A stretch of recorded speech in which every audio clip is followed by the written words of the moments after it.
Hello and welcome to a late playoffs edition of the Tampering podcast. Fred Katz is with me, I believe from New York. I'm just guessing. And Sam Amick is with us, Fred, from an Uber. I assume he's going, wow, LAX, Burbank, if he's smart.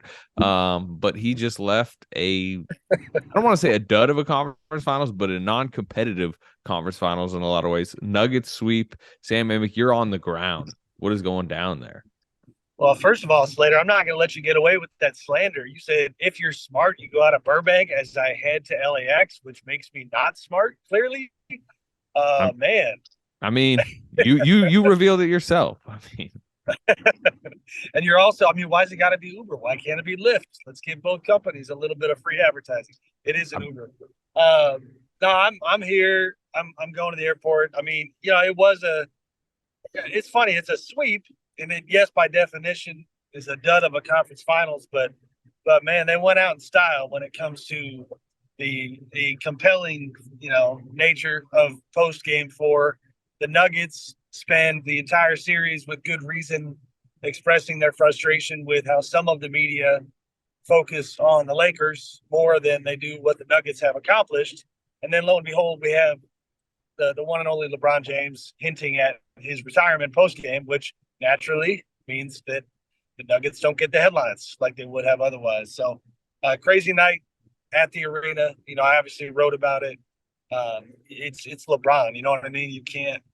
We're gonna have 8 days to kind of aggrandize the Nuggets and what they've accomplished, but it was not expected to see him go down that road. you believe this, Fred? You believe this? He goes right to LeBron. I do, and every time Michael Malone spent his post-game press conference basically doing a Rodney Dangerfield impression. Right. Every single time that he did that, you know what I just thought about? I thought about, my goodness, he would have fined Sam more than I would this season. He would have just I'm just imagining him on this podcast when you bring up Russell Westbrook's fit with LeBron in the middle of December.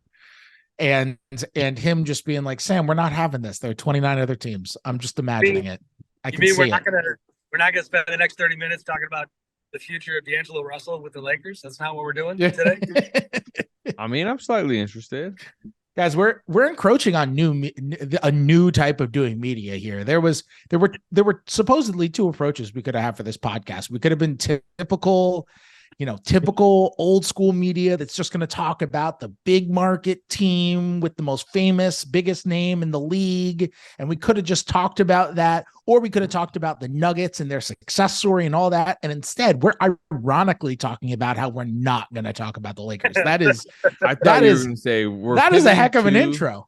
I thought you were going to say we're pivoting to the Wizards GM search. I thought you were going to try to throw that in block one. I should have said that. So let's discuss how John Thompson III is involved in all of this in their front office. Hey, right? Come on, get it back on track, Fred. Let's go. All right, from the scene. Yeah, go ahead, Steve. Yeah, obviously it sounds like you were in the LeBron press conference last night. You are also, I'm sure, around the Nuggets just celebration.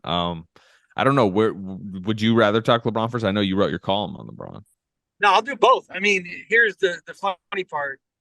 As you know, we just spent the last few weeks together covering the playoffs. I will float a lot of times between both teams and try to figure out what I can get into, who I can talk to. And I was trying to be two places at once. So I went to the first half of LeBron's press conference, and I heard some very, very mild hinting, not at retirement, but just at reflection, and he was real reluctant to really reflect at all on this season, and I didn't make too much of it, so I headed in the Nuggets direction. So I did end up having to play catch up on the LeBron side of things.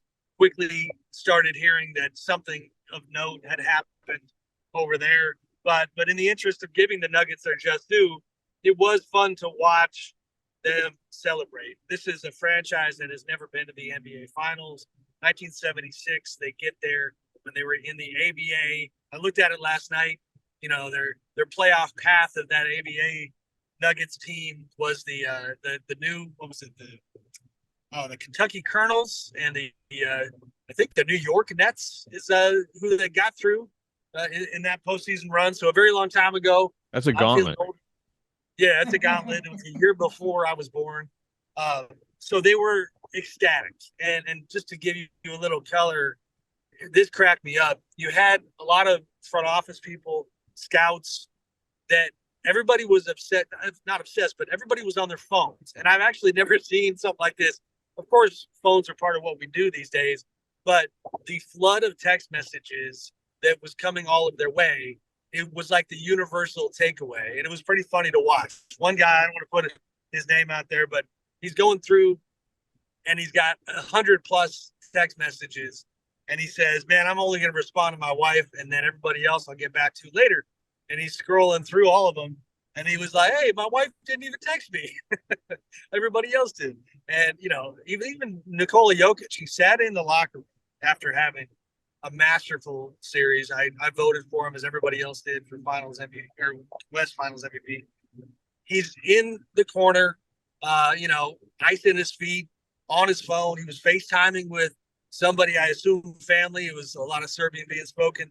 And just soaking it up. And guys, we're having a good time. I'm sure, again, like you said, we fell into the trap of, I'm sure they love that we're talking Lakers the day after, and I'm sure they're rolling their eyes at what LeBron had to say afterwards. But I don't think it was going to get in the way of their fulfillment. They seemed like a pretty happy group.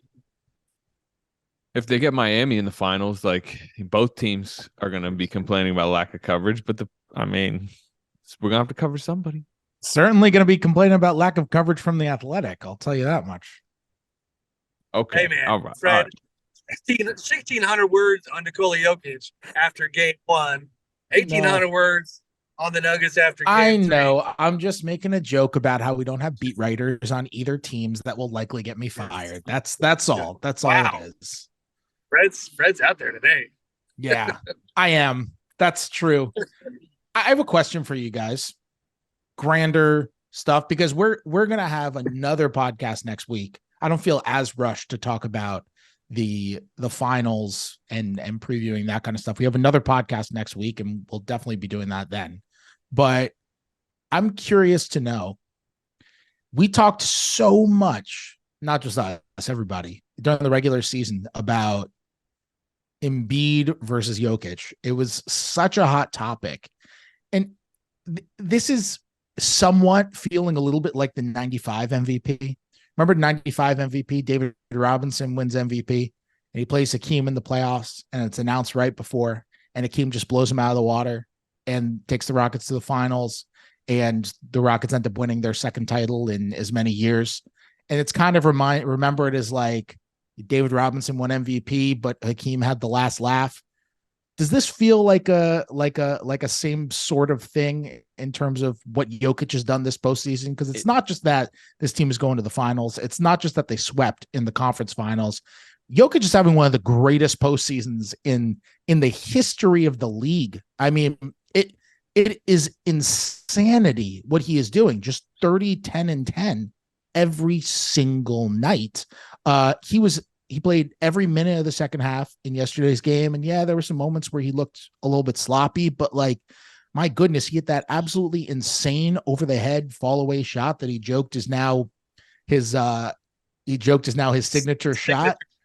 I thought that was a long two in the moment, like clearly, right? And then you watch the replay, you're like, geez, he did kind of like somehow get that foot behind the line and get it. It was like a wide out in football, just finding the line. It was art. It was incredible. Yeah, he had a few unbelievable passes. He was Jokic the whole way through, and to come up with this kind of postseason performance. I mean, this is not just like can Jokic win in the playoffs thing, and this is not like a Dirk 2011 thing. This is a holy crap, we're witnessing one of the greatest postseasons ever. Period. No qualifier. It reminds me of the Giannis MVP or non-MVP, I should say, from a few years ago, right? Giannis had the 2 straight, but then the failures in the playoffs, and then the story going in was like, he really get 3 straight when he hasn't performed in the playoffs like he needed to? Didn't get the MVP. Remember that 3rd straight year, and then rattled off, won the title. What did he finish with? Like 50 and 12 or something in the game 6 to close it out. So that to me feels a little bit more like it. I personally am not like super regretful. I voted Embiid. Like I'm not like I don't know how you feel, Sam. I'm not like No, I agonizing think that I did that. I voted for Giannis. But I mean, Fred, your point definitely lands. And it's more so just about stopping any and all conversation about what Jokic does somehow not being substantive, somehow not being real. And I'll be honest, this again on my little kind of cranky media podium for a minute. Some of these press conferences between the Nuggets and the assembled media, I feel like telling the Nuggets, why don't you just go into the therapy room with ESPN and work out your issues with them? Because a lot, like there are very specific talking points that Michael Malone continues to highlight. And it's fine. ESPN's got their opinions, and just like we do, everybody does. But they are only reacting, it seems, to a lot of the voices, from that side of the media spectrum. And last night, more specifically, and it was entertaining, but Michael Malone just went right at, Kendrick Perkins was largely the one, who had talked about the MVP race, being something where Jokic was stat padding, and he kind of characterized, Malone did, the conversation as being, so negative that he actually thought that it bothered Jokic, that the negativity bothered Jokic. And Jokic later went on to talk about how, he actually defended Embiid, and he talked about how he thought it was mean, I think was the word he used, to have people now questioning the MVP race. He was very classy about it and said that Embiid was a worthy MVP. For me, though, to your question, Fred, the takeaway is just, I mean, Slater, even you and I have talked about Jokic in the playoffs last year against the Warriors. They game planned against him. I know the Nuggets were down, no Jamal Murray, no Michael Porter Jr., but the Warriors left that series, not necessarily being believers in all things Jokic. And, we had not seen, other than the bubble and the West Finals when they were still on the come up, what he would look like with, this kind of a roster. And he's been incredible. And I think, all the doubting, all the kind of skepticism has got to go away.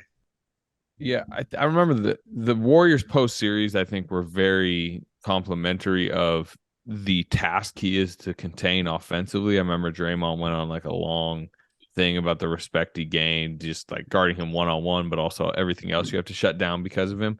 But I do remember, they dragged him into 100 high screens every game. They were making him play in space. And then to me, that's maybe the question mark that still remained entering these playoffs, right? At the highest level, could he survive defensively in the right targeted scheme against the wrong opponent? And I think he's been adequate defensively. It's not like he's, shined defensively, but like, has there been a point in these playoffs where you're like, oh man, like, can he play right now? It's like, that they're really going at him. I mean, I think the Lakers at times tried in the series, but it's not like it was just a gold mine when they were going after him. Yeah, I don't have the numbers in front of me, but AD struggled far more than I think most would have thought going in, even in one-on-one settings. I thought he was very good defensively, and again, the production is historic.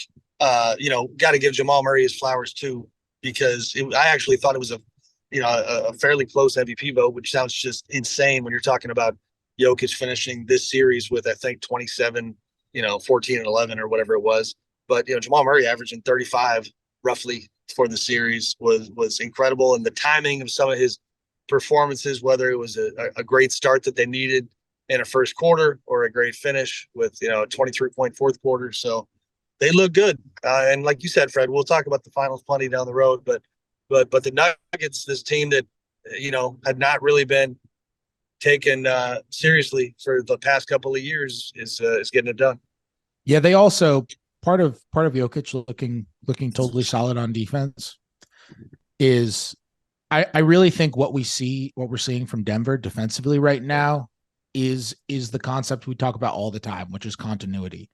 Like, just look at that final play of the game last night when LeBron goes left to the basket with Aaron Gordon on him, and Jamal Murray reads it perfectly, comes over and just gets his hands on the ball when LeBron is going up, right?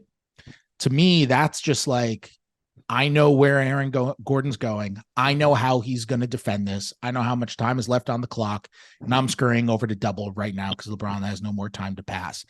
There were a lot of moments like that for Denver defensively during this series. First of all, I thought Gordon was awesome during the series. He's such a good fit for them. He's so good defensively. I thought he had a really wonderful series, even in those moments where offensively he like wasn't there, he wasn't shooting the ball, he was being helped off of and hurting their spacing and all that. I just thought defensively he was so important for them, and I think they are really, really good communicating. They're really good in knowing where each other are at every given moment. And Jokic is a big part of that too, where he's good at that kind of stuff. And like they'll send him far from the rim, and he's quicker footed than he really looks. And I think defensively they really understand their identities. And it really shows in those kinds of moments where like the Lakers probably have more defensive individual talent. Bruce Brown's been huge for them too, but the Lakers probably have more defensive individual talents. They have a lot of individual defensive talent, but that team was just put together. So they have moments where it's like, it's a little tougher. There's a lot of stuff they're trying for the first time, Yeah, they're reliably deeper than other teams in the West. And honestly, I mean, they are a very worthy West winner, but also I think we can look back at the West playoffs in retrospect and be like, man, like weaker than it has been previously, right? Memphis as the 2 seed just kind of crumbled. Kings as the 3 seed, great season, but faltered against the Warriors in the first round, and a Warriors team who revealed itself to be pretty flawed. The Lakers, that Suns Clippers series, you look back in that first round series, like the Clippers fell apart physically. The Suns just weren't, like, talk about a lack of depth versus reliable depth. I think that showed in the second round. So the path, I think, kind of opened up for the Nuggets and may open up beyond this season in the West for the Nuggets. If you really think about, their largest competitors, potentially the Lakers getting old and potentially their best player retiring, although I know Sam has a column on that, very skeptical of it, which I would agree with. But yeah, it'll be interesting if they're playing the Heat.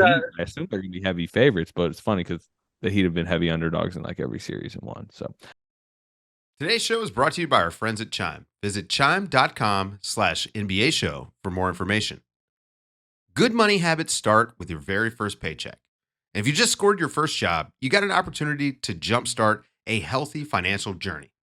When you sign up for Chime and link a qualifying direct deposit, you get access to benefits like getting paid up to 2 days early and fee-free overdraft up to $200. And with Chime, there are no monthly fees, no minimum balance, and no deposit required to become a member. So sign up for a Chime checking account today to link your paycheck. It only takes 2 minutes and doesn't affect your credit score. Get started at chime.com/NBA show. That's chime.com/NBA show. Chime is a financial technology company, not a bank. Banking services and debit card provided by the Bancorp Bank N.A. or Stride Bank N.A. Members FDIC. Early access to direct deposit funds depend on payer. SpotMe eligibility requirements and overdraft limits apply. See chime.com/spotme. Sam? Let's go down at the risk of me, getting fined in the swear jar by Fred. Because again, we're going to have plenty of time to talk finals. I would love to get your guys' thoughts on LeBron and all things Lakers, because it's a pretty interesting landscape. What I essentially tried to write was that, first of all, from a reporting standpoint, people close to LeBron in the immediate aftermath of not only his comments, but Chris Haynes from Bleacher Report had a source piece indicating that LeBron was legitimately thinking about retirement. And then David Medeman from ESPN had an on-record quote from LeBron saying the same thing. So LeBron is clearly chosen for this message to be out there. The people close to him were skeptical that it would actually happen. Felt like you have the raw emotion of a disappointing finish, getting swept for the third time in his career. Excuse me. First time not in the finals. You have another kind of working theory that I did find interesting, and from a human standpoint I could see, is that Carmelo Anthony retired yesterday officially. And LeBron, as he shared in his press conference, was actually part of the announcement, where it sounds like, with his production company and all that comes with his media wing, that he had actually shot Melo's video that he The way put he out. said it, I was like envisioning LeBron literally like behind the camera, like, yeah, Melo. Yeah. Oh, a little bit to the right, Melo. I Yeah. actually wrote it. I wrote it in my column intentionally vague because I didn't have the answer. I don't think he had the Yeah. camera in his hand, but I had the No, same. he was just holding the boom mic. That was all it was. He misled a little bit. Take 4, Melo. Well, he's so tall and his arms are so long that he's an elite boom mic holder. Hey, listen, the boom mic guys, they're usually pretty ripped because it's hard to hold that thing. But LeBron, he's a beast, so I'm sure he'd have no problem. But the idea that you see your friend Carmelo Anthony retire, and by the way, you just got beat by a Nuggets team, and this is something maybe down the road to talk about or write about. A Nuggets team led by a guy, Nikola Jokic, who wears the same number 15 that Melo wore back in the day. That'll make jersey retirement tricky at some point here. I think I know who's getting the 15 in the rafters. Yeah, but it's gonna make you reflective. You know what I mean? I meant to look it up last night. In fact, if you guys wouldn't mind cheating and looking on the internet, tell me what draft class Calvin Booth was, real quick. If you could go to the Katz Google. he's on it. Okay, I'm on so it. the idea was that that Melo's retirement essentially got LeBron at his feels a bit, and I could see that being part of it. Now, the more kind of just the other side of it, I guess, is that LeBron's very calculated. He's always been calculated, and so it did immediately make people wonder what his motive might have been when it comes to the Lakers and their business. So we now know this. This was in my column. The Lakers messaging recently has been that they are not letting Austin Reeves or Rui Hachimura get away. They're both restricted free agents. They have a cap on what they can offer Austin, but then once he hits the open market, which I anticipate he will, they have the ability to match whatever comes his way. With Rui, they can match, and they have identified those two guys as absolute priorities. D'Angelo Russell's negotiations are going to be, I think, more complicated. We'll see where that goes. But it did feel like, in this game where Kyrie Irving is sitting in one corner, and even, and there's no reason to think that these dots are worth connecting, but just for the sake of context, Trae Young was at the game as well. You see these star players, and it's the Lakers, which they traffic at star players. That's what they do. And so that formula, the Anthony Davis to LA, Russell Westbrook to LA formula, is always going to be part of the playbook. And it makes you wonder, is LeBron 100% behind this idea of tying up all of their cap room, and getting things done with guys like Austin and Rui, because if you go that route, you cannot do Kyrie. So only he knows. It's that time for speculation, but those were some of the kind of the takeaways coming out of the room last night. Calvin Booth was drafted in 1999. All right, so 4 years. Calvin, of course, is the head of the Nuggets front office, their GM. He's been in the front office since 2017. And this is a guy that came into the league just 4 years before LeBron. I mean, this man's been doing it a long time, and he's still obviously elite. Well, you want to hear something incredible?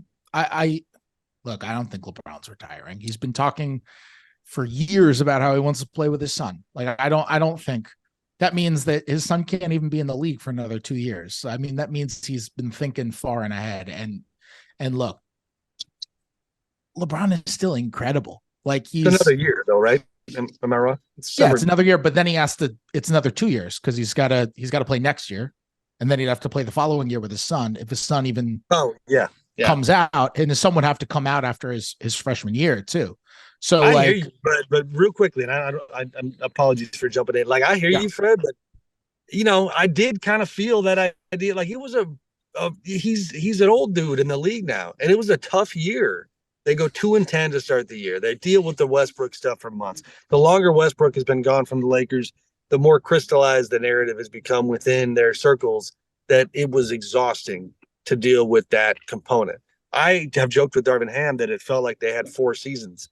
this year. So do I think he's going to retire? You didn't even mention the physical nature of his season, which included a pretty bad foot injury that, like, apparently there was at least suggestions of surgery. So that too, and he just physically, like, the game wears on him much more than it used to. You know who would never retire right now? The LeBron James of feet would never retire right now. He'd give it a go. 47 minutes. I mean, we got to say 47 minutes and 56 seconds at 38 years old. There was 2 plays that I'm going to remember from this night if we're wrong and if he does retire. He, with about, I think it was 4 minutes left in the third, something like that, he exploits that annoying little trend where if you let the ball roll in on an inbounds pass, the shot clock doesn't start, the game clock doesn't start, and they let LeBron have his ball as it's rolling down the floor. The Nuggets did not encroach and force him to pick it up. And I timed it. He literally earned himself 15 seconds of rest in real time. And it seemed very real. Like, I'm exhausted. I need 15 seconds. There was another play where he ran to the right corner and just hands on his knees was getting himself a blow on the offensive end. The ball got swung to him. He found Rui Hachimura on the wing for a 3. Rui missed it. And it was one of the many times last night where I found myself going, man, the thought bubble above LeBron at times has got to be like, I swear to God, AD, can you hit the bunny? Rui, can you hit the 3? Like, I'm giving you everything here. And his teammates, didn't really meet that level of competition. So if this is how he goes out, it was a pretty memorable performance. I am skeptical he will retire because he's so good, because what we're talking about, he remains just so good. But also, to me, the way I read it from the outside is 2 reasons. Number one, he becomes a headline. He likes to be a headline. Like, we all know that. Like, he is a major headline today. But also 2, especially the way he was like, I'll consider it. I just think he's leaving the door open for an ability to use leverage if he needs it this summer, right? If he does not like the plan, this is one way to kind of keep his power play buttons open for him to push. Very, very Astros Roger Clemens. Remember when Clemens kept saying, I think I'm going to retire, and then he kept coming out of retirement every year, like in the middle of the year. Just kind of what Aaron Rodgers has been doing in a lot of ways, right? The last couple of years. I mean, a lot of these. I mean, look, one thing that I will say is we all have to be careful, because Melo retired and then LeBron floated retirement hours later. And even in the post-game presser, people are talking about LeBron being the final guy from his draft class, as Udonis Haslem sits on the other side waiting to go to his 900th finals at age 603. Udonis Haslem, who can talk to us about surviving the Black Plague, is going to go to the finals once again. He's still there. He's in the league. He was the class of 2003. By the way, LeBron teammate Udonis Haslem. Back in the Heat days. Everyone teammate. He was teammates with the Heat. He was teammates before there was Heat. He was teammates with, like, the Sun. That's how far back he goes. He's literally the Heat. I'm envisioning Udonis now as a Lord of the Rings character, 603 years old, Gandalf style, long beard. You shall not. I mean, pass. that's what he is. Yeah. That's exactly what he is. And so, he was class of 2003. What a career. But anyway, that's another thing. It's like, so the finals is all about the LeBron shade. Is that, like, what about Udonis? Yeah. Yeah, exactly.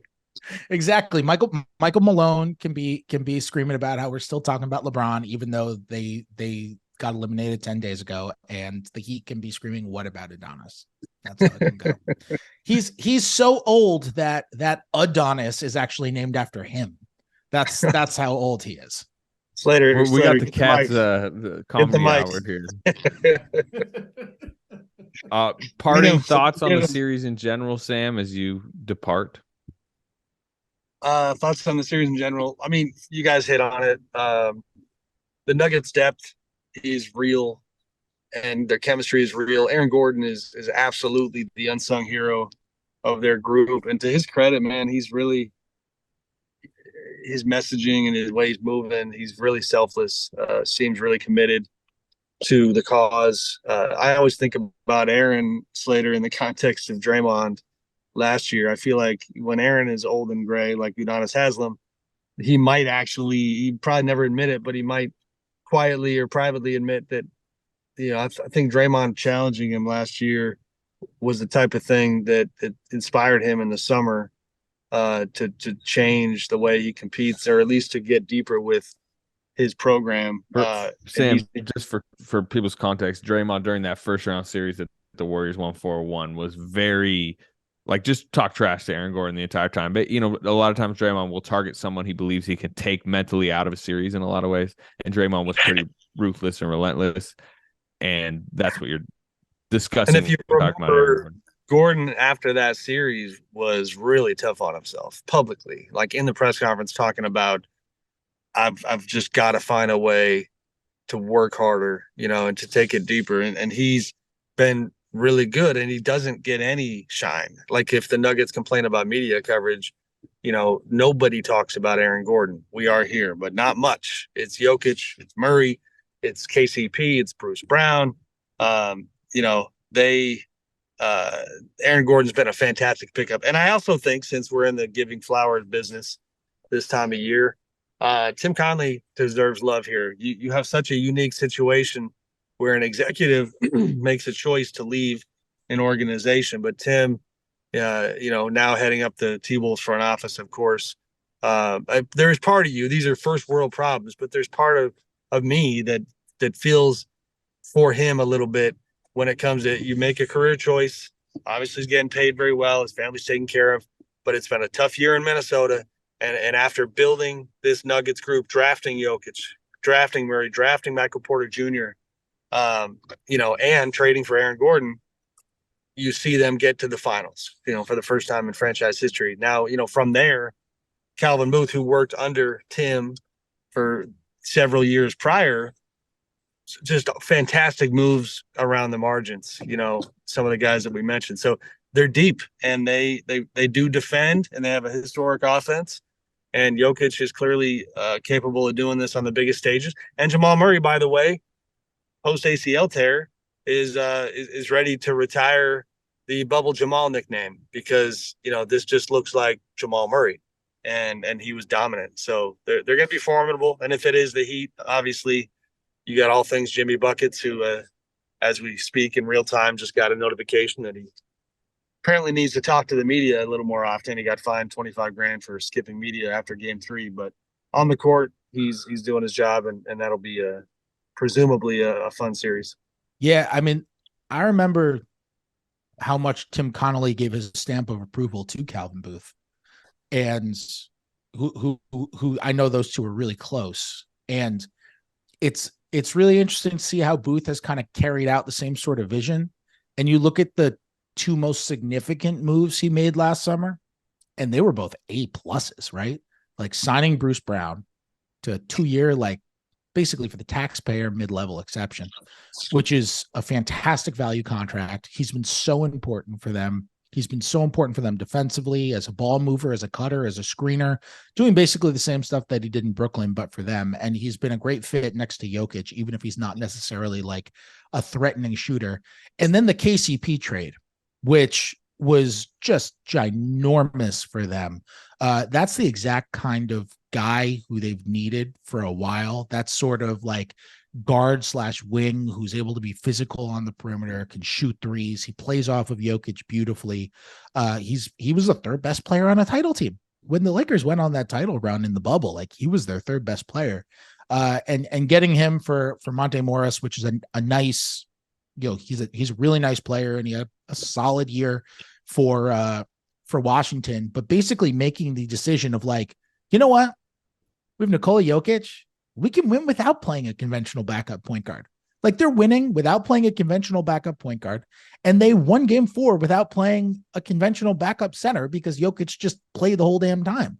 Like, it's them having that sort of recognition and realizing that is really interesting. KCP has just been absolutely massive for them.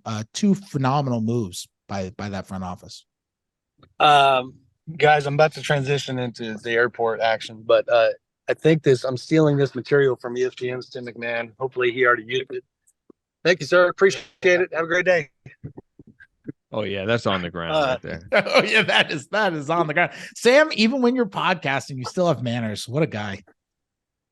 You know what his material was, you know what KCP stands for? Is keep your championship players. Yes. And with Yes. that, Sam With that, is departing. Yeah. Sam, yeah. Appreciate y'all. I will be seeing you soon. And good luck carrying the rest of the pod. 30 minutes of Wizards GM search coming At up least next. like 3 to 5 minutes, I'd say. I'll give. So. Today's show is brought to you by LinkedIn. Visit linkedin.com/NBA show 23 for more information. Are you struggling to close deals? You know, cold outreach is wasting the time of both the buyer and the seller at every stage, especially when the sellers are using shallow and outdated data. Your organization can overcome these challenges with technology that translates comprehensive, high-quality buyer data into real-time insights. These deeper insights empower sales reps and teams to adopt the habits of top performers, which leads to better outcomes, like more pipeline, higher win rates, and larger deals. We call this deep sales, and we've built the first deep sales platform with the next generation of LinkedIn Sales Navigator. Right now, you can try LinkedIn Sales Navigator and get a 60-day free trial at linkedin.com/NBA show 23. That is linkedin.com/NBA show 23 for a 60-day free trial. Let LinkedIn Sales Navigator help you sell like a superstar today. Just go to linkedin.com/NBA show 23 and get started. Okay, Fred, on the backside of this podcast, we're going to let you kind of just steer the ship in whatever a fever dream of a podcast that you've ever wanted. So let's start where I know you want to start, the nation's capital. Where are you the GM? I mean, who's the acting GM of the Washington Wizards while they search for a real one? See, this is why I think it's so fascinating. I constantly tell you guys the Wizards are fascinating and how they operate. No one operates like the Wizards. I feel the Wizards fired Tommy Shepard, their president, 5 weeks ago, and they don't have an interim. Like, they do not have an interim. They have two people in their front office who they have deemed the points of contact, and that's Brett Greenberg, who's the assistant GM, and John Thompson III, the former head coach at Georgetown, who has been in the front office since 2019 and works in player development. And those are the two guys who are the points of contact. If you want to do business with the Wizards, you contact one of those two guys. Now, I know from what I've heard, John Thompson is the guy who's actually been helping with the search for the next GM. People are calling in to express interest in the job, and he's kind of helping with organizing and all that kind of stuff. Brett Greenberg is more on the basketball side of things, but I know there are places that have dealt with, like agents or whatever have called John Thompson III to set up pre-draft workouts and all that. But like, there are people who I've spoken to, like agents who I've spoken to, who are like, I don't know if I want my guy to be drafted there or not. I don't know who's going to be running the thing. I don't know what the philosophy is going to be. I don't even know who is running the thing in the interim, because there isn't an interim, and they kind of just have this group thing going on, but the draft is a month away, and they've had I don't Michael Winger has interviewed reportedly. Yeah, this is to your point. That's it. This is a massive time for front offices, right? This is such an important month. The combine just happened, obviously the lottery, the discussions behind the scenes. Like, I know, I cover the Warriors. I know their front office is having like, bi-weekly or like probably 2 to 3 meetings per week right now, discussing like, what's the path forward? What does the cap situation look like? What type of guys might we target in free agency? Where might we go in the draft? What other, options are being formulated around the league that maybe we can step in and get somebody. If we needed to trade a contract, where can we trade a contract? Like, pretty vital front office business going down. Like, this is not August in the NBA calendar. This is not even, from a front office perspective, this is not January, right? This is important times. Now, I would ask you, do you get the sense that they are really just like, hey, we're just interviewing 25 different people. We might just randomly pop up some assistant GM somewhere as some young, cheap GM candidate? Or do you think maybe part of the reason it's taking so long is because they're like big game hunting and like even they're still trying to sniff to see if there's a chance about of a Bob Myers prying him away, even though from my reading, that's not likely to happen, I'll say. But like, where do you think it's going? I don't think Bob Myers is likely. There are all the rumors about Tim Connolly, who they chased in 2019, who they offered the job to in 2019 and turned them down in 2019 before they eventually placed Tommy Shepard in. But I don't think there's any traction to them yet. There might be down the line, but yet there's not any traction with Tim Connolly. I don't have any evidence that they are big game hunting. I don't. It doesn't mean that they're not doing it. It's just that if they are, I'm not aware of it. I think we can use history to give us some context here, right? So 2019, on April 2nd, the Wizards fire their at the time president, Ernie Grunfeld. They don't hire his replacement until 3.5 months later. And it ended up just being the interim, Tommy Shepard. And they restructured their front office and put people in different places. But they ended up just hiring the interim after a 3.5 month search. It's not like they interviewed a gazillion people for the job over that 3.5 month search. And it's not like they interviewed the finalist candidates, 12 times, and that was their philosophy. They brought in like Troy Weaver, for example, was a finalist who ended up eventually getting the Detroit job a year later.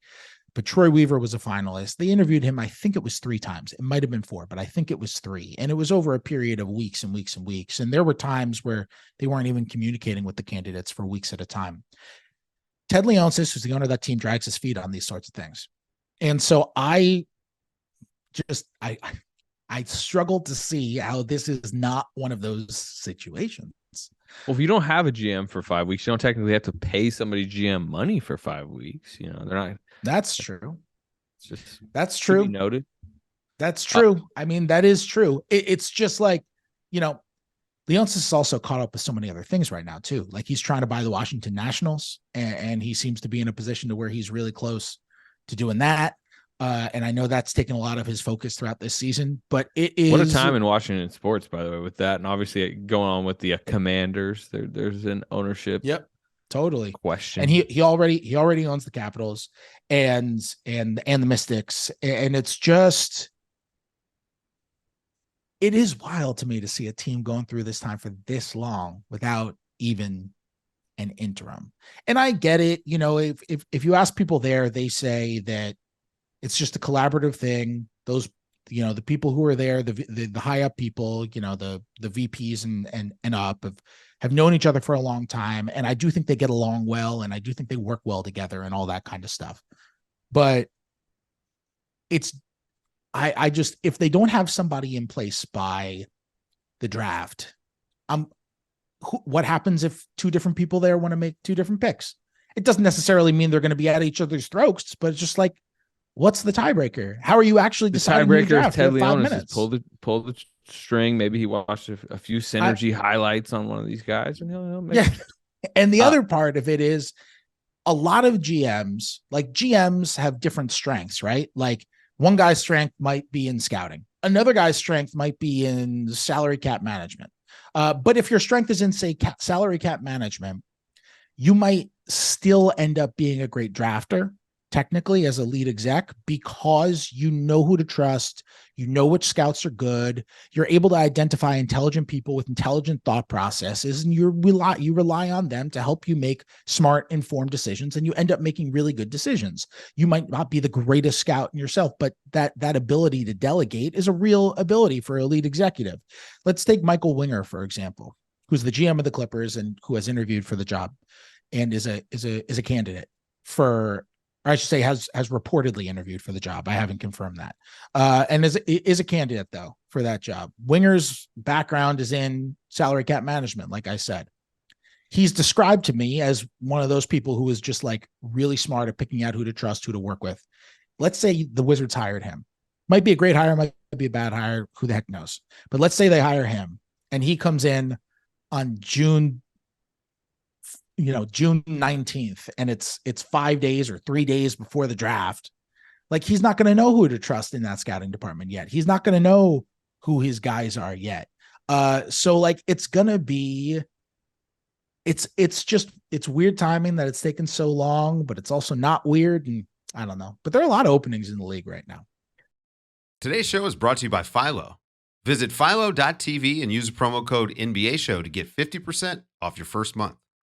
There's nothing better than unwinding, watching a little TV every now and then, but the hassle of finding what to watch, and to be fair, the cost of cable just doesn't make it worth it. That's why I completely cut the cord. And if you love TV, Philo is your solution. Philo has shows, movies, and live TV for just $25 a month. No contracts, no commitments, no hassle, just a better way to watch TV. Philo also has unlimited DVR for 1 year, so you can save all those shows that you're probably never going to get around to watching.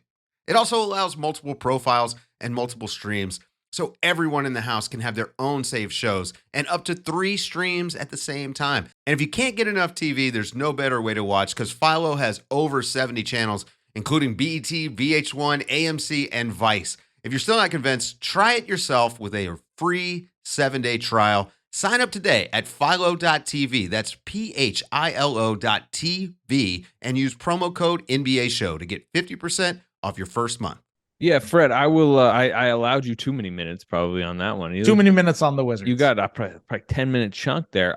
So take us out by just however you want to take the coaching search. How many openings now in the league? Do you have it off the top of your head? I don't have it off the top of my head. It's a handful.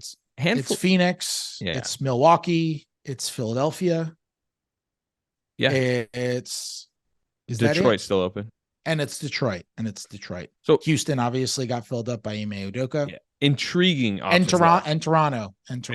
We're talking about either like besides Detroit, but like mid-tier playoff teams, two potential contenders, right? Giannis needs a coach. Kevin Durant and Devin Booker need a coach. These are high impact hirings ahead, and maybe some musical chairs as far as Monty Williams leaves Phoenix. Maybe he fills one of the other spots. I'm still curious about Boston. I know just the way I said the way they went out. They have not gone out yet, but I am curious about Boston. I'll just say that. What are your grander early thoughts right now on those situations? I feel like we're going to get some musical chairs, right? Like, yeah. I feel like we're going to get like Doc replaces one of them and Monty replaces another and Nurse replaces another.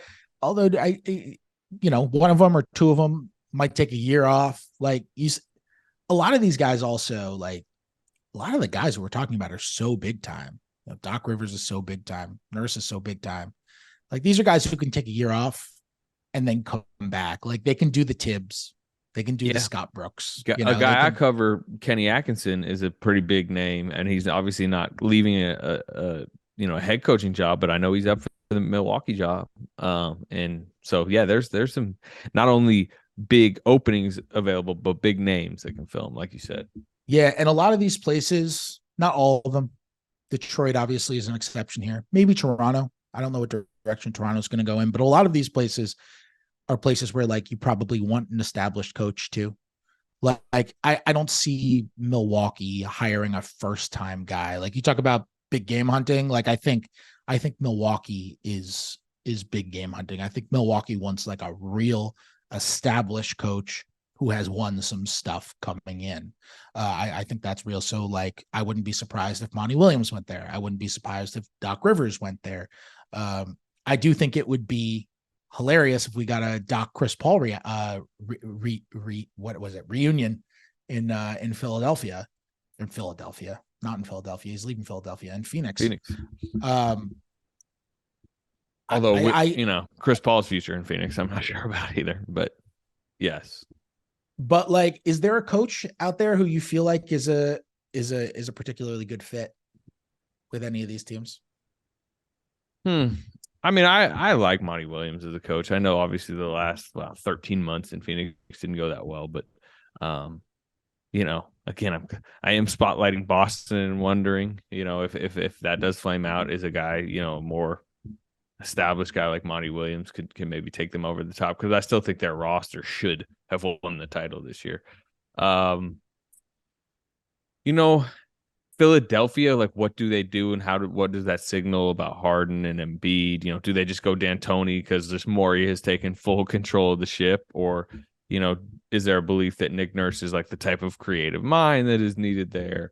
I don't know.